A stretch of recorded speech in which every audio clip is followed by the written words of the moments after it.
1515 संस्थांना विदेशातून पैसा आला। म्हणून माझा पहिला प्रश्न आहे मंत्री महोदय की विदेशातून महाराष्ट्रातल्या या धर्मांतरण करण्याच्या प्रोत्साहनासाठी जो पैसा येतो या अधिवेशन संपेपर्यंत तुम्ही पटलावर माहिती देणार आहात का? दुसरा प्रश्न अध्यक्ष महाराज, ही जबाबदारी गृह विभागाला दिली असल्याने पोलीस विभागामध्ये कामाचा ताण असतो।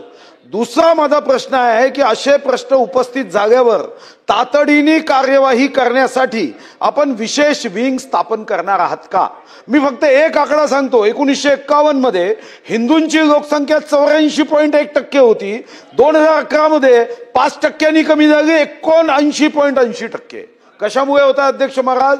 तर मोठ्या प्रमाणावर अशा पद्धतीने विदेशातून पैसा येतो आहे आणि यामध्ये हे धर्मांतरण वेगाने होते आहे आणि या दृष्टीने महाराष्ट्राची लोकसंख्या सुद्धा अध्यक्ष महाराज कमी होते आहे। आणि म्हणून नंबर 1, विदेशातून येणाऱ्या पैशाचा हिशोब महाराष्ट्रात किती आलाय हा तुम्ही देणार आहात का?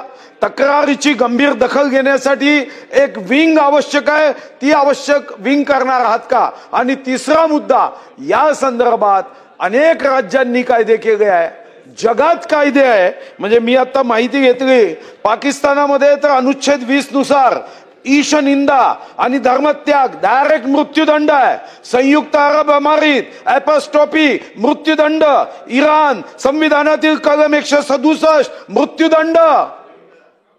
मी मृत्यूदंड द्या म्हणणार नाही, पण अध्यक्ष महाराज याला काही नियंत्रण करण्यासाठी योजनाबद्ध रीतीने आपण काही करणार आहोत का की अशा पद्धतीने सहज आपण करावं?